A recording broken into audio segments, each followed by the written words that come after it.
The Bring a Trailer podcast. Your last name, it's Gaida, is that right? Gaida, yeah, Polish guy. Ellis Island, yeah. Everybody thinks I'm Guida Guda Gita, but it's... That's what I've been saying, right? Which is so Italian, but it's, sorry, what's the origin, the national origin? It's Polish. It's Polish, okay. It's so interesting. You've got the Southern Europe vowel at the end of your name, even though it's Polish. That's great. Well, maybe the right place to start then is, what's your background with cars? I see that 32 Ford behind you. Did you get into cars from hot rods? What's the origin story? Okay, Alex, great question. So I'm now 62.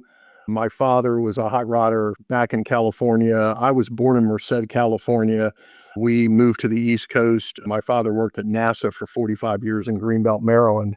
And I've been around cars my whole life because of him. I started out as a mechanics helper out of high school, $3.10 an hour, 1982. Moved myself up into mechanic, then service advisor. So 20 years in the car dealer world.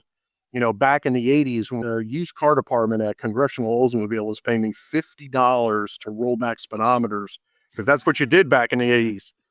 I mean, crazy shit. There was a point, Alex, there was probably a 5-year period. I didn't even own a car.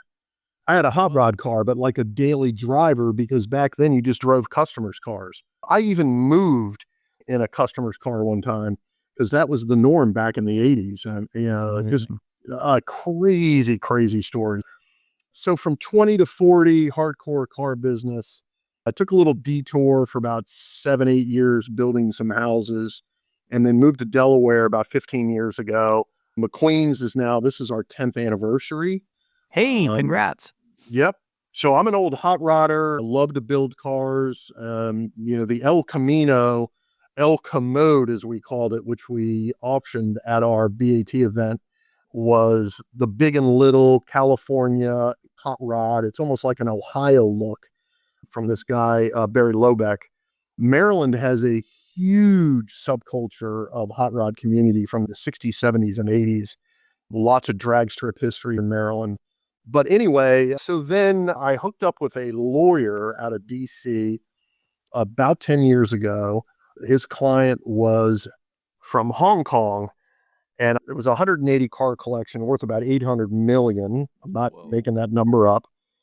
And I had at one point for a long time here in my facility, $100 million of the cars. People were coming in on the GA planes at the airport locally here. And I would pick them up and we would sell them cars. Rob Myers from RM, of course, came with his ketchup stain on his t-shirt and bought a $2.5 million 85 GTO that had not been started in probably 20 years, had 255 miles on it. Well, I could go on for those stories. But anyway, that morphed into buying and selling cars and having a couple mechanics. Now I have 8 full staff mechanics. We have a 9th starting in a couple weeks. And then, of course, going all in with you guys probably about 5 years ago. I think it was Howard. I called up Howard and said, hey, man, I've got 30 cars. I want to put them all on at the same time. And he goes, yeah, your stuff's too eclectic. If it was all Camaros, we would be in.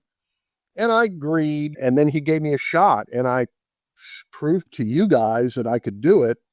And now here for June of 2026, I think we're going to have 31 auctions in June. I was looking at your account. There's 6 live right now. I actually had the team pull some numbers. Our team loves you. They love working with you. You're such a personable guy. I love a cranky Howard story. That's great. He shot you down at first. I love that. Oh my God. No emotion, right? No emotion. That's Howard. Yeah, that's how he's been doing that. He's been doing that for, that started in 20. Yeah, he's been shutting people down with no emotion for 13 years, Peter. He does a good job at it. Absolutely. He is. He's a pro. I hope you don't mind me backing up. I can't skip over. No wonder I think you're such a rad dude. I can't skip over NASA and California and hot rod. So I'm from Kern County in California. That's where I was born. So Central Valley adjacent. My dad was a prosecutor in Hanford. My buddy who runs dragsters up in Northern California, his dad was, I think he was part of the Juggers Hot Rod Club, which I think was also in Hanford. Anyways, your dad was NASA. What was he doing there? Helping satellites get launched. Was he an And, engineer or was he no, he was a communication guy out of the Air Force. He was in the Air Force for 8 years. I was born on Merced Air Force Base wow. in Merced, California. And They my they mother, ran dragsters on the airport out there, didn't they? yeah, he would drive down to Bakersfield in 62, 63 and see, Don Perdone doing, front engine dragster racing back in the day. Yeah. Lots of hot rod history. Just love it. Love it. What was your first car? Did you have something souped up for your first car? Oh, interesting. And this is kind of segueing into McQueen Classics. So picture this 1979. I am 15 doing two paper routes, Washington Post and Washington Star in the afternoon. I do 80 daily in the afternoon, 30 Washington Post in the morning On before a school. Huffy? What was the bike? Dude, it was one of them BMX bikes. It was so heavy that the front wheel would actually have a wheelie if I wasn't careful. I had so much stuff on the back. But anyway, so a guy's at NASA. He has a 67 lime gold Mustang, a GT390 that has a 427 in it. So Whoa. the guy's the original owner. This was 1979. He lived in Kentucky. He's now transferred to NASA in Greenbelt. And my dad sees the car in the parking lot. So, make a long story short, I took $1,600 out of my paper route money and I bought my first car at 15, and it was a 427 4-speed Mustang. I eventually blew it up. But the reason I bought it is because I watched the Bullet movie with Steve McQueen for the first time. And I'm like, I got to have one of those cars. And, if you look at our logo, it is from the Bullet movie. It's a rear view mirror, which is the famous scene where the bad guy, looks in his rear view mirror. And that font is from the Bullet poster. And that's how McQueen's has been done. I've been very careful not to get a cease and desist letter from the foundation. Nothing on there about Steve McQueen. People now think my last name is McQueen, Alex. Of course. When people come in, are you Mr. McQueen? I'm like, sometimes, of course. Kinda. No, I'm so humble now. I have no more ego. My ego's gone. People come in and go, "Oh, are you Peter McQueen?" And I'm like, "Yeah, okay." Are you the owner? Sure. I have no ego anymore because when you come here, it's pretty nuts. I mean, right now there's 100 cars here and we are triple parked out front. You can't even get in here. It's every day now. It's crazy, Alex, how far it's grown. We love it. We love to hear it. I was actually going to ask you about the origin of the name of the business. So I love that. That's fantastic that it goes back to that car. I love that movie. We did a podcast about that movie. It's the best. That's a great origin story. So talk to me a little bit about current state of affairs. You said 8 mechanics. Is that's the full McQueen staff, or that's just on the maintenance side? So that's the maintenance side. We'll have 9 full here in about 2 weeks. Then we have Gary. He's I'm big on titles. My business card, I don't even have a business card. When I had a business card, it's just blank. But I give everybody like the most awesome, like he's the GM he's the VP of service, whatever he wants to be called, he can have that title. So Gary takes care of the back. We have 2 detail guys. And then we have Clyde, who's the service advisor director. And we were going over numbers this morning.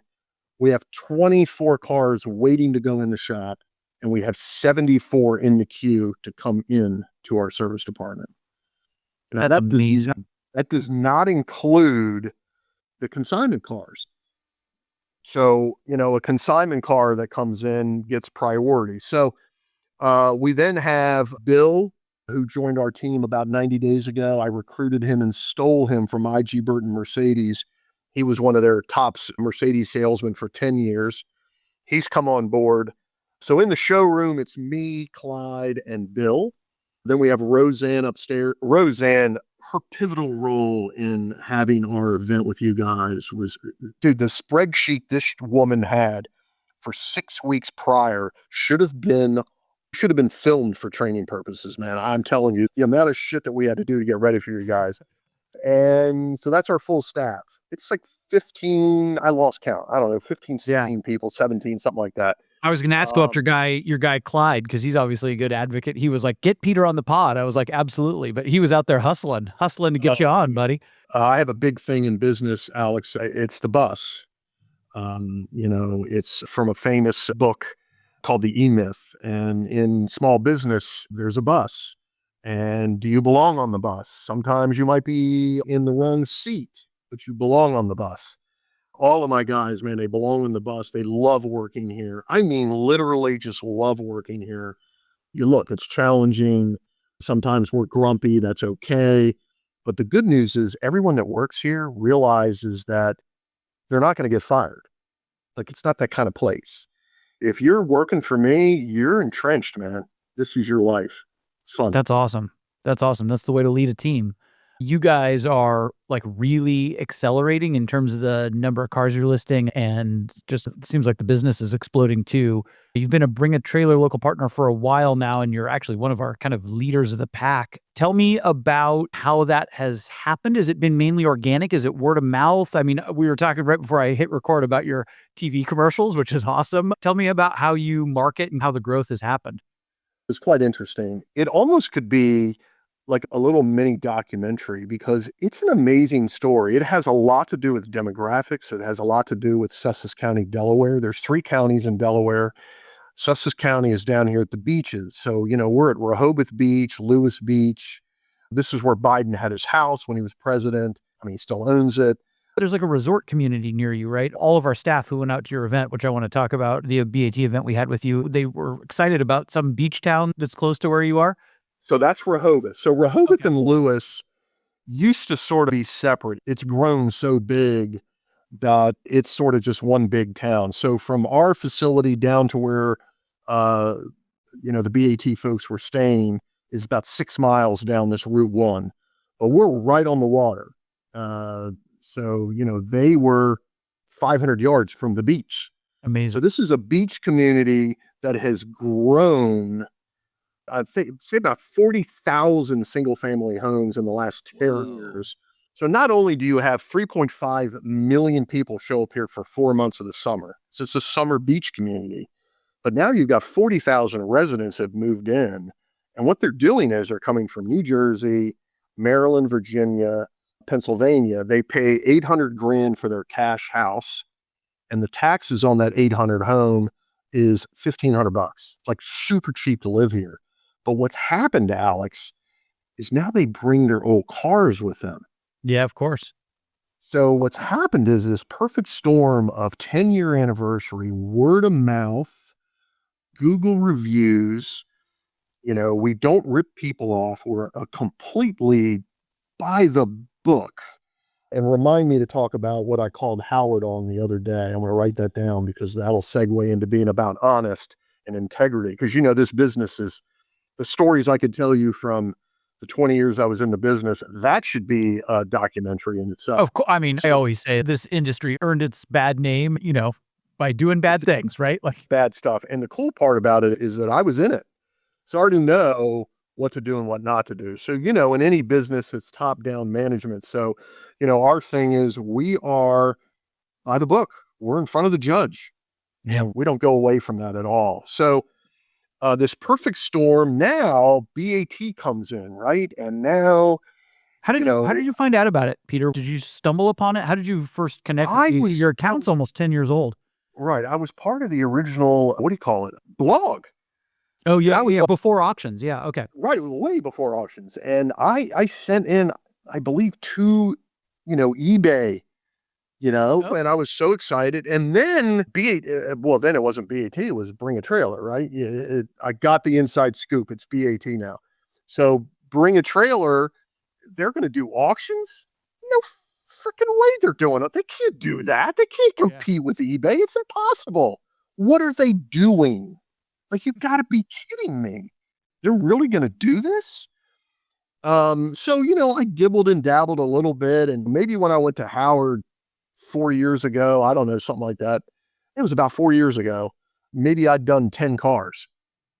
And now we're close to 535. No, I've got the number right in front of me. You've done 530, and already for this year, freaking like almost 100 for this year, 85% sale rate, which is like higher than our average. I mean, you guys are crushing it.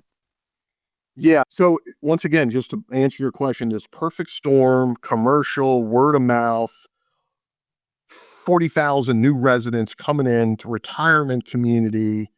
And, our sales pitch now is we don't want to buy your car. Don't let me buy your car. Right. I occasionally buy a car.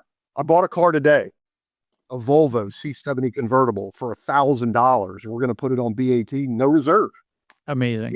Man, those are cool. I was actually, it's hard to find those. I was looking the other day because I watched The Saint with Val Kilmer. I rewatched that. I saw that in the theaters a million years ago. And I remember that was like kind of the debut. And I was so stoked when that car came out. Yeah, I mean, we could sit here and talk for hours just on that. So word of mouth, branding, and since our event with you guys, we're now doing a Cars and Coffee. Our second Cars and Coffee will be tomorrow. So we're going to do every other week. We had 115 cars here 2 weeks ago, which was pretty crazy. Delaware is also very unique.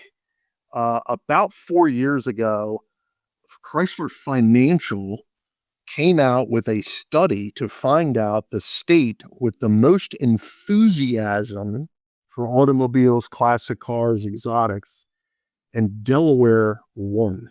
Wow. What accounts for that? So right now in Delaware, for this 4-month period, there's over 115 car shows on the Saturday and Sunday for 4 months. There's 3-4 car shows every Friday and Saturday. And, our area is about a 40-mile circumference, and it's just crazy. Good Guys, which is one of your big partners, did an event here a couple summers ago, and their first inaugural event, they had 3,000 cars. Wow. The second year it rained and ruined it and they never came back. But an inaugural event for Good Guys to have 3,000 cars is staggering.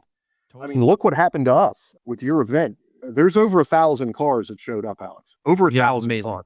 I was, like I told you before we started recording, I was so bummed I didn't make it. There was so much cool looking stuff too. And you were out there ripping burnouts. I saw all the videos. Great. Good stuff. So then I went to Howard, as I said, and we got an opportunity to put up a whole bunch of cars. And then, so this winter was tough, man. The weather here was really bad. We had, a couple feet of snow a couple times. And for about 90 days, it was rough. And then all of a sudden, man, the perfect storm happened.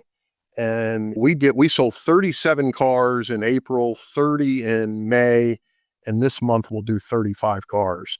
Jeez. And it's 100% sale rate. Even if we don't, this is one of the things that I think, I don't even know how to even begin to solve it for BAT. You just said I have an 85% sale rate, but those other 15%, we sell those cars. Yeah, sure. After the fact. I want to know why we sell those cars? This is very interesting for anyone listening. BAT allows me to put a car on their site for $100. And we tell everybody it's the greatest $100 you'll ever spend. And, we really try to sell the car on BAT. For example, we sold a car to the highest bidder 3 days after the 24-hour period of negotiating was up. Well, I called Howard and I said, Howard, in good conscience, I can't sell this car to this guy unless I sell it through BAT. And I made Howard turn it back on so BAT could get their commission. We appreciate that, Peter. No, but honestly, we want, because you've been selling for a long time, before we even had our kind of automated offers portal, like we always provided the high bidders contact info. We always want to get the car sold. That's the whole point. The whole point of BAT is to get the car sold. That's the point, right? Like it's connecting a buyer and seller, and you don't come to BAT if you want to sit with a price that's 50% above market for your car for a year or whatever. Like that's the old way of selling cars. This is for like, I want the car gone. I want the money in my pocket. I want to go buy the next one. The sales pitch is, Alex, your car is already sold. And they look at me and they go, what? And I go, yeah, I just don't know when, to whom, and how much. But our consignment process is 3.5 weeks, start to finish. That's what we tell everybody. And the other thing that's cool is Delaware is very smart. The titles here in Delaware have an and or on the title. So, if somebody passes in the marriage or partnership, they don't have to redo the title. There's no POA. There's none of that crap, right? We run into that so much where it's both the people on the title. It's really tough. A lot of times, I think you were talking before we started recording, that you get people who are dealing with estate sales coming to you to sell their cars. A lot of people don't know, or they don't understand that they actually can't sell their deceased spouse's car without getting the title transferred. So it's really tough in a lot of states. I tell everybody, and because of my experience in the automobile business, particularly these 180 cars I spoke about before, a lot of those were Ferraris and old Jaguars. The most expensive car I ever sold was 17.5 million out of that collection. Whoa, can you see what that was? I don't even remember. It was a 250 something, Okay. some race car. I actually had Gold Wing number 1000001 Whoa, that's amazing. in my, yeah. But anyway, my other sales pitch is, Alex, I own a red tipped black belt in title work. That's my joke.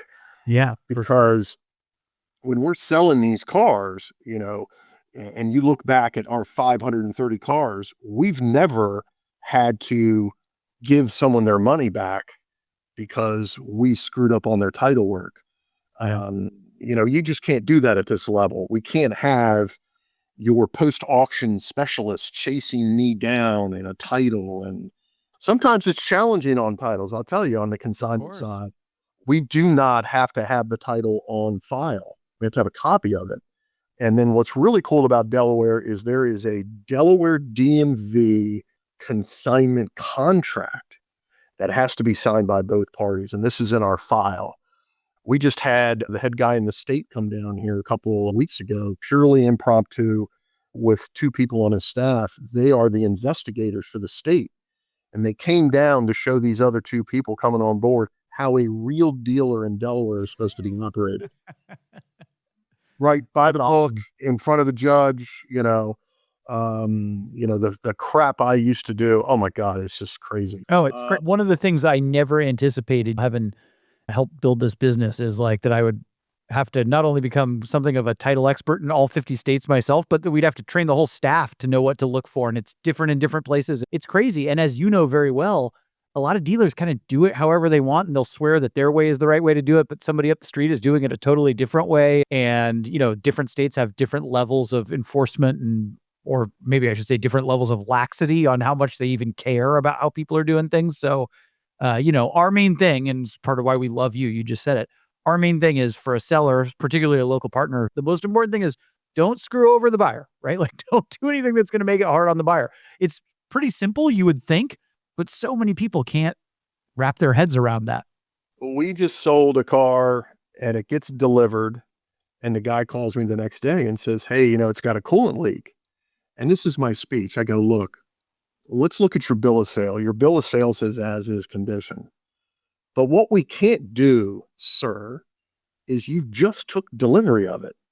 I mean, if you call me in 30 days, plus you wouldn't even call me in 30 days because but you just took delivery of the car. So look, what I want you to do is take it down to your local mechanic, have the owner of that company or service advisor call me, tell me what's wrong with it, and I'll take care of it. That's it. Amazing. But what if you said, well, hey, you bought it as is. That's not my problem. Yeah. It's terrible. Well, that's not how you build the reputation that gets your business growing in the way that yours is. This is my mantra. You got to give it away to keep it. That's exactly right. Give it away to keep it. On the internet, people talk about how much Bring a Trailer doesn't care about various people, but man, we're refunding people's fees left and right when they're not happy. You guys are, dude, of course. Get me on there. I'll be an advocate for that. Are you kidding me? Well, stay off Reddit, buddy. Can you walk me through your process when you guys bring in a car? You said you had a 3.5 week turnaround, whatever it is. Like you've got all these mechanics on staff, you've got detailers, you guys do amazing photography. Walk me through or our listeners through the whole kind of process. So we have a program some folks might know. It's called Shop Monkey. This is a really good online-based service program. So our service department is run through there. But what we did is we modified it, turned it into a CRM, and we use it for the sales side as well. So the customer comes in, they bring all their stuff, and it's a 15-minute to 3-hour process when these people are dropping their cars off. It's emotional. What I tell everybody is if you are not emotionally ready to let the car go, it'll screw up the auction. You got to walk out of here and you can't micromanage us, and you got to let it go. So that's a 15 to 3 hour process.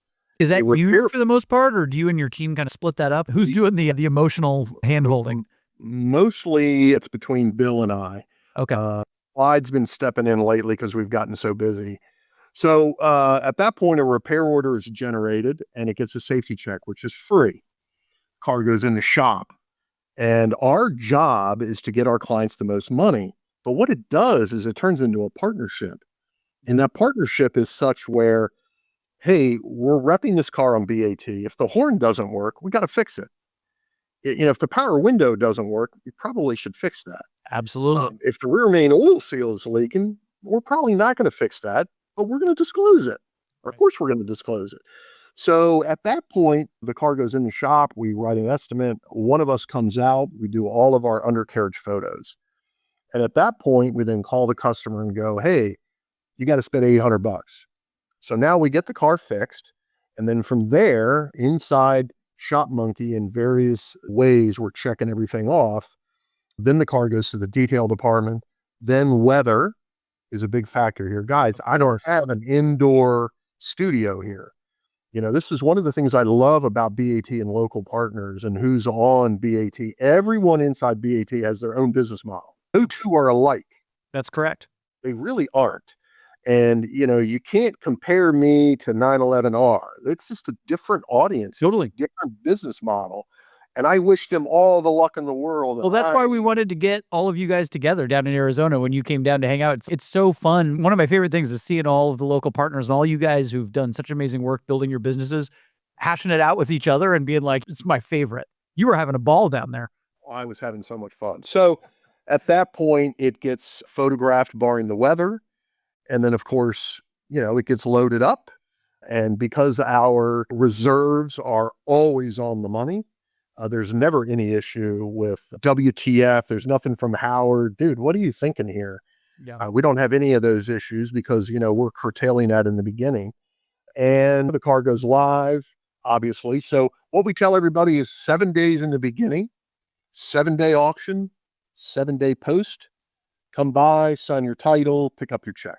If it's a no reserve auction, we have them sign the title because at that point, it just makes sense. And there you go. And, when you've got 6 live, you got to pay attention. These auctions are a lot of fun. That's that. That's our process.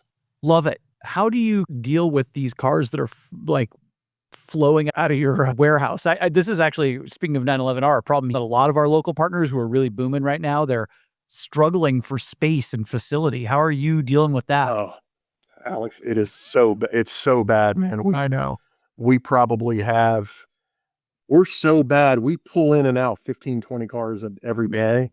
We've got lifts up, cars under, 4 car covers under the car in case something drips. It's crazy. I mean, the guy today with 30 cars, he was like, when can you pick up 10? Jeez. And I'm like, I can pick up 5 next week, 5 the next week. The big joke in Jaws, we need a bigger boat. I say, totally. You're going to have to become a real estate tycoon and build you're like like I told you, I was spying on your zone a little bit. You're across from a winery or kind of in the middle of a winery, which I didn't know Delaware was growing grapes. Yeah. Okay. It's the only one. Yeah. We're across the street and, our commercial spot is in an area where it was deeded as a supermarket back in the 80s when it was developed with shared parking. That's why we were able to have all of this parking here. And of course there was a light and the state police, and we had about 20 volunteers running around with orange McQueen Classic shirts to make that show happen. It is tough. We are double parked out front right now. We put cones out at any one given time, and we have about 10 cars double parked in front of the facility. Wow. Does that attract, are you getting people walking in? Are most of your consignments people who are calling, or do people actually just walk right in? So once again, in our CRM side of Shop Monkey, we ask everyone, how did you hear about us? And it's the same with, any small company, right? It's marketing. I saw your commercial. The commercial, by the way, is an episode. I call it an episode. On this episode of McQueen Classics, we're going to talk about our BAT meetup. They call it a meetup. I call it a cars and coffee on steroids. That was yeah, totally. Totally. So, how'd you hear about us? Oh, I come to Redner's across the street to the grocery store. We have literally 20 people a day. All they do is drive in and drive out because they're on their errand to go over to the grocery store or go to the facility down the street. We've got about 45 cars parked outside in the front, open, no gate, just classic cars out there. And because it's such an amazing community, we don't have any issues with theft or anything like that. No kidding. Knock wood. You mentioned your mechanics are doing a bunch of servicing because you guys sell a pretty wide variety of cars. I don't know if you have specific interests. You mentioned you have kind of a hot rod muscle car background, but you're selling BMWs, you're selling cars from the 50s, you're selling new cars, you're selling Beetles, you're all over the place. You got a Porsche 944 live right now. Do your mechanics have the ability to like work on everything basically?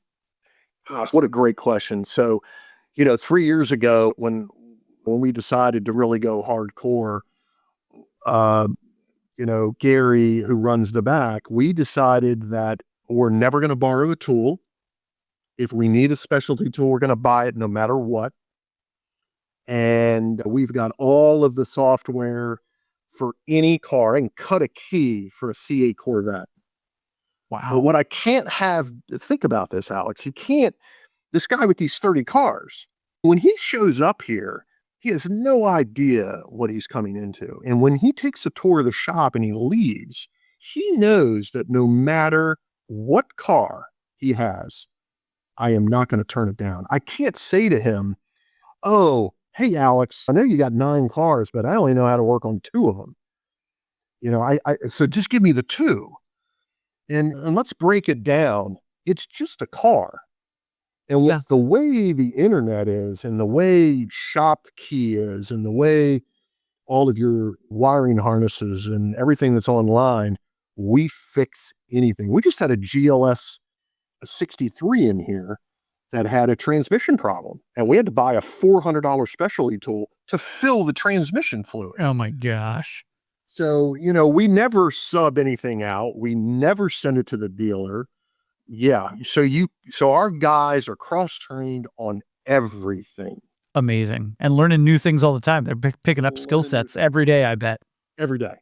Yeah. A big part of our business is you bring your classic car, I sell it for you. Or now, if I'm working on your classic car, now I get your 5-year-old Dodge Ram pickup truck with 90,000 on it for a water pump. So, once you become part of the family, you're in. I think now we would need 2 service advisors and probably 15 mechanics to keep up with what's going on down here. Jeez, that's wild. I noticed on your account, you are buying occasionally too. So are you helping your clients pick up cars that they're interested in? You're kind of working both sides of it? So if we have a client who buys on BAT, it's free. Yeah. I don't charge them anything for that. They're buying local and now we're servicing the car. I think we've got 18 cars maybe we've bought. There is a car today that I'm looking at to buy. It's a Camaro RS. It's going to end, I think, in about an hour. I'm going to try to buy that. I just bought a C200 from BAT's local partner in Great Britain. Yeah, from Tom from Chase Classics.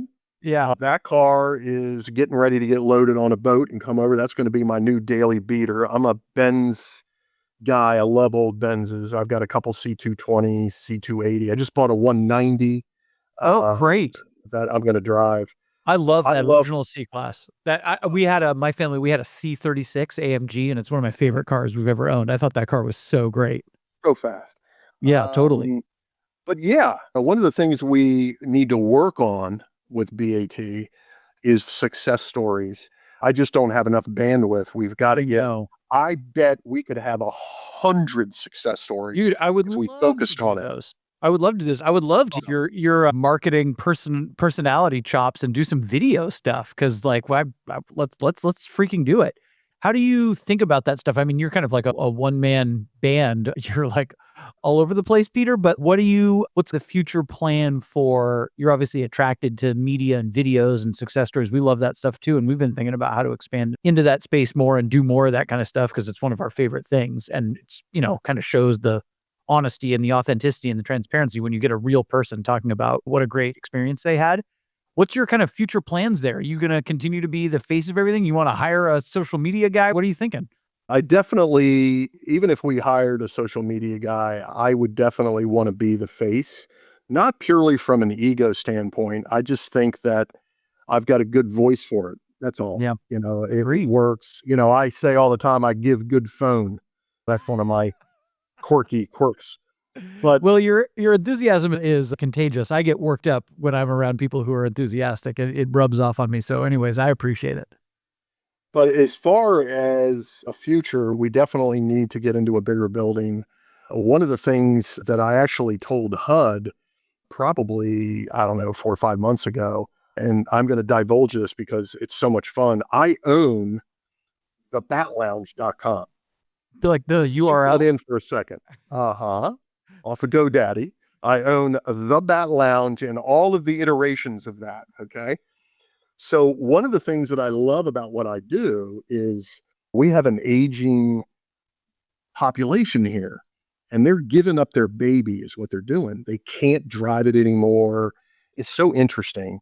So what's happening is we invite them to come in for the last 15 minutes of the auction, and they're sitting with us in the showroom. Okay. And when these bids are going on, like we just sold, if you pull up the Pontiac Solstice, for example, that guy was here. And if you look at the bidding, I convinced him to pull the reserve. And I told him at 27.5, I think it was, we had a 30K reserve. I said, we need to pull the reserve. I can feel the momentum. You got to trust me here. The car ended up selling for 29.5. No, man, it's a coupe. It's the rare coupe. It's a GXP coupe. These are weirdo cars. There aren't many of these. 1,900 miles. Never drove it. So the point is, every time there was a bid, you should have seen the reaction. And if you could put this live in the Bat Lounge and the car is in the Bat Lounge in a bar setting. So, I've got to move to a bigger building. I want to do 200 car storage. I want to get my body shop back. I need a big 40 car showroom. And we need to do cars and coffee, BAT events. But more importantly, we need to have a Bat Lounge. Yeah, what do we do? Are we doing tiki bar theme? What does it look like? What does it look like in your head, Peter? It is old school 50s Hollywood, mid-century modern, not tiki. Because of our demographic, you want it to be Hollywood-ish.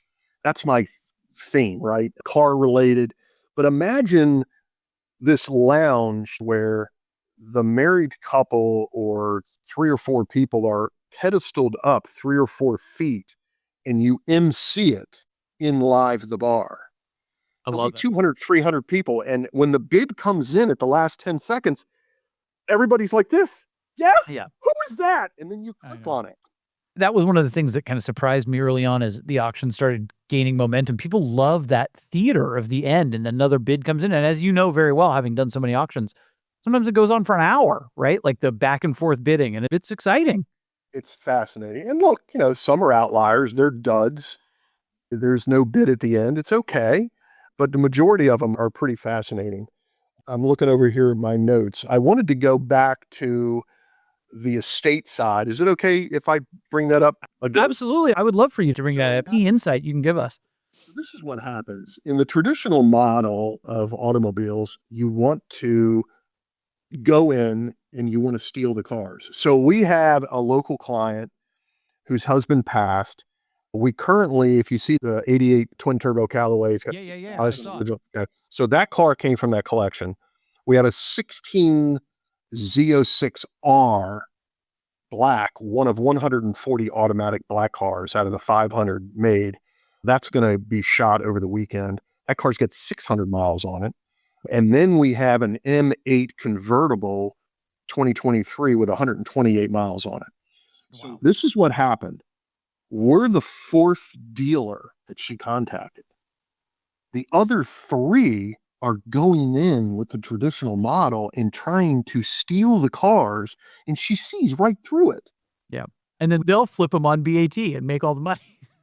I don't even know if they'll put them on BAT. They'll wholesale them in 5 minutes and be done. I don't know. Oh, even go But faster. Yeah. Okay. yeah, I Interesting. mean, they'll sell them in 5 minutes to 911R, and then 911R will put them on. Who knows? A 1600 Volte or McQueens. But anyway, so we go in and we go, no, they were trying to buy that Callaway for 20 grand. Wow. We have a 60K reserve on that car. I think it's going to sell for 50 plus. And we told her, we said, do not sell this car. Do not allow anybody to buy these cars. Let me take them on consignment. It's a partnership. And that is how come we're basically at 100% consignment with a Yep. 100% sale rate. Well, that's kind of how, so I'll admit to you, I was a little, so when we launched Local Partners, the idea was like, okay, somebody doesn't have a lift, they can't get the underside photos, they need help detailing it, they're not a photographer. We'll send them out to trusted sellers and have them do that. But we don't want the sellers to like steal the consignment from the, or, steal the sale from the sellers. But actually, I've completely 180'd on that over the years. And it's because of exactly what you're talking about, right? What a lot of kind of professional sellers is they'll go, steal the car from the old lady who doesn't know what it's worth and then flip it themselves and take the profit. And what you're doing is letting that person take the profit off their own car, which is like exactly what they should do. And they don't have to worry about being an expert commenter, fixing the car, or doing whatever. And I'll be totally honest with you, Peter, my last 2 cars, I sold them through a local partner, right? It's also a huge time savings, right? So I'm a complete convert to it. And think about that. I say this all the time, Alex. I wouldn't have a business without BAT. I would not have this business without my partnership with BAT. I am loyal to a fault. I'm going to say it again. We had a car, 3 days after the bidding went over, and I called up Howard. I said, Howard, I've turned it back on. You guys need your money. So, yeah. We love working with you, and I think it's obvious to listeners what an enthusiastic guy you are, and so our staff loves working with you, which isn't always the case with every pro seller, right? Because to do what you do takes a lot of hustle, and understandably, a lot of those people don't have much time, but man, you're a joy to work with, and our staff loves you, and it's a match made in heaven, so we appreciate you more than I can even say, man. Oh, Alex, that's so kind, man. So kind. I can't wait to see what happens in the next 60 months, man. Oh my gosh, Because, it's gonna be crazy. I don't know if you know this, maybe you're feeling it too, but we're the busiest we've been in years, which is pretty wild. Every time we unlock a new level of growth, and 250,000 auctions is so crazy. I always think like, well, we've got to have found pretty much every classic car seller. And there, to your point, there's a lot out there. There's a lot of people that we haven't reached yet. it won't end. You haven't. I mean, think about this one guy today came in and, from a referral to a referral, found out about BAT, and now he's down with me, and 40 miles away, he's got 30 cars. Amazing. 3 Izettas. Who the hell's got Izettas in Dover, Delaware? I love it. Everywhere. I love it. I've never driven one. Have you driven one before? No.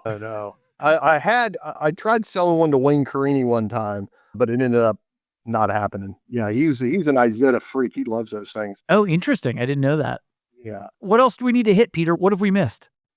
Well, let's talk about the show for a second. Yeah, please. It was so successful. Poor Chris. I put him on the spot. Chris, we got to do this next year. This has got to be an annual event. And then I said, Chris, of course it can't be. Of course I want it to be. You have, 100 plus local partners. You got to spread the wealth. But, holy shit, this is amazing. You got to come back here.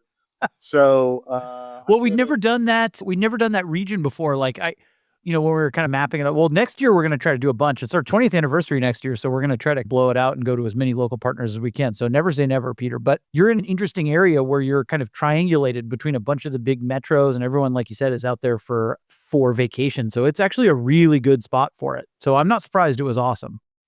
How about this one? I feel a sense of responsibility to the community. Like, I think that is where it's at. The people here have come here to retire, and, lifestyle changes and things change. And that's the other thing. I feel a sense of responsibility, Alex, to make sure that, these multiple classic cars are getting out to the public on The number one way to sell your car. And part of my sales pitch now is, 750,000 registered bidders. Is that about right? Yep. Okay. And, revenue is in the B's for 2025.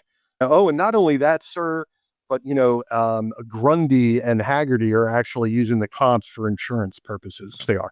The other one is just randomly, I couldn't say this 5 years ago, sir, but you have to understand that whatever your car bids for on BAT, that's what it's worth. Yeah, that's why I mean, to your last point, that's why people are using BAT for comps. It's like with all these results, it's the number one repository. When I go to places, even when I talk to people who run the copycat websites, they're like, yeah, when we're deciding where to go for a reserve, we go to bring a trailer and look at what the cars sell for.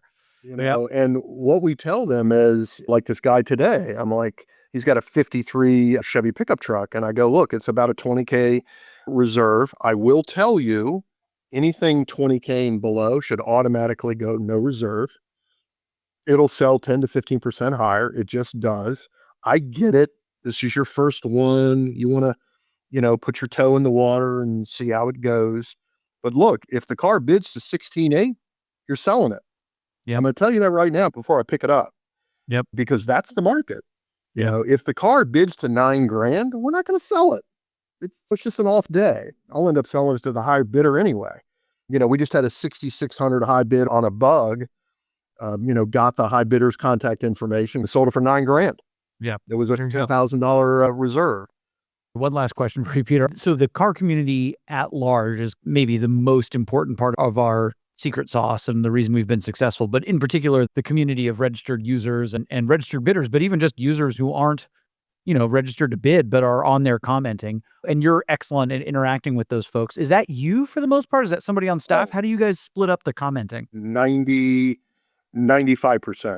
me. And I'm going to tell you, there actually could be, I've said this a couple times, there could be, I'm the professor, and there is a college course on how to answer on BAT. It is a learned art. It is. You have to answer the question in a way where there's no ego involved, and you are allowing that person to feel satisfied with your answer and not come back over top of you.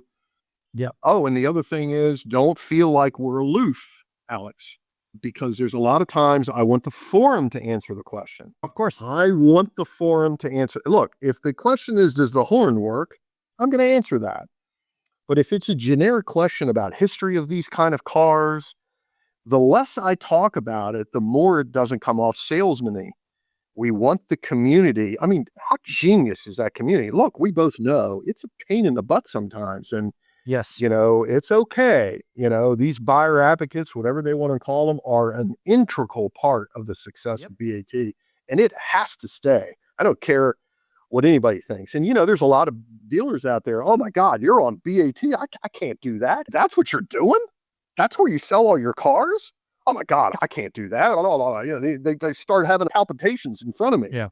No, dude, that's why we sell the cars, because they're being vetted by this community. It's amazing. Exactly right. Man, you said it better than I ever could, but it is an art to do it correctly. That's why I wanted to bring it up. You want to encourage the folks to weigh in and talk about, I own one of these in high school, or I used to work on these, or that's the door handle off a 67.5. All that kind of stuff is amazing. I know a little bit about cars, but I could never have all that information, right? And it's on every make and model. It blows my mind every day still. Even when it's irritating. I'm pretty good, right? I mean, we just sold a Marcos from Britain. I never freaking heard of that car. Yeah, totally. I know the car existed. And you should go back and watch that auction. The people responding on that thing were unbelievable. Yeah, every Marcos expert around the world shows up to comment on it. 18 of them, and all 18 of them chimed in, let me tell you. Totally. I love that kind of stuff. I missed the Marcos. I have to go look at it. We were just talking about those the other day, because those kind of 70s flares and all that kind of stuff. Oh, you sold that Cord too. I have a Cord. Man, you guys have so much cool stuff in your history here. It's so eclectic, and it's because, this is why you think about, Dean Lumbeck, 911R, Volce, Wob, whatever you call them. Everybody's got their own business model. And ours is just very eclectic. I would be curious on your stats. What's our average sale? Average sale price? Yeah. If you added all 500 of them and divided them by, I wonder I bet it's in the mid to high 20s, I bet. You're having me do homework here on the pod and I can't do it, but I'm going to have my team run those numbers and we'll do a follow-up and we'll say what the average is. A good number, because what you can't do is say to the guy with the 30 cars, and by the way, on those, freaking genius. Who came up with the project section? Unfreaking believably genius. Because this collection of 30 cars that's coming in, probably 12 of them are projects. Yeah, that was a lot. That happens a lot with collections, especially when they come from one owner, because you just can't drive them all, right? So a lot of them end up sitting and you just look at them and they don't run, they don't start. I mean, you're going to see McQueens in the next 60 days probably have about 25 project cars. We got a British collection just came in with 12 cars. Part of that Marcos collection. I'm just doing some title work. Isn't a British car always a project? Oosh. No, I shouldn't say that. I just bought my first British car and I love it. But what'd you get? A Lotus Elite, which is the very early all fiberglass, like little Colin Chapman, beautiful little car. I'm actually going to drive it this afternoon if I can. It's a delight, but it is leaking oil all the time. Of course. Actually, it's a hard bought it from a local partner. Bought it from a BAT local partner. How interesting is the local partnership program? I can't talk enough about HUD. What an amazing. It's the future, man. It's the future for us. Partnering with folks like yourself, like Matt Crandall, like Anthony Serra, all these folks you've mentioned, Wob, like it's not only is it all boats rise together. It's good for BAT. It's good for the local partners. It's good for the sellers. It's like good for everyone. My favorite part about it is you get to talk to people like you and admire all these different businesses that have been built in kind of organic, different ways to work with the Bring a Trailer model. It's incredible. And there's not one local partner who I haven't gotten to hang out with in a way like this that I don't enjoy. We're all like-minded people. It's like going back to community. These are all people who are part of the BAT community. They all have a story like yours. I was on the website forever, and then I started selling and it started picking up, and then we became a local partner. And it's a great natural progression. I'm the same way. I read BAT every morning till I got a job here, and I'm along for the ride just like you. Randy jokes all the time about retiring from being president so that he can go start a local partnership and sell a Bring a Trailer. I mean, and I'm going to say it again, whoever's listening, every single local partner has their own little tweak, their own little subset, their own little business inside the business, and no two are alike, and all of them are equally as important. I think that's really, really important. I'm no better than anybody else, but I love, it's so niche-y. And I'm going to say it again, Alex, thank you for bringing me on here. And everybody at BAT is so nice to me, in the back end, and explanation points all the time. It's really wonderful. Thank you. Well, we appreciate the heck out of you, man. Thanks for doing this. Thanks for helping out people in the BAT community. Thanks for being so pleasant with our staff. Again, they really appreciate that. And thanks for making the time to talk to me today, Peter. We really appreciate it. Awesome. Thank you, Alex. Cheers, buddy. And thanks to all of you for listening. As always, feedback, questions, concerns to podcast@bringatrailer.com. We will catch you next time.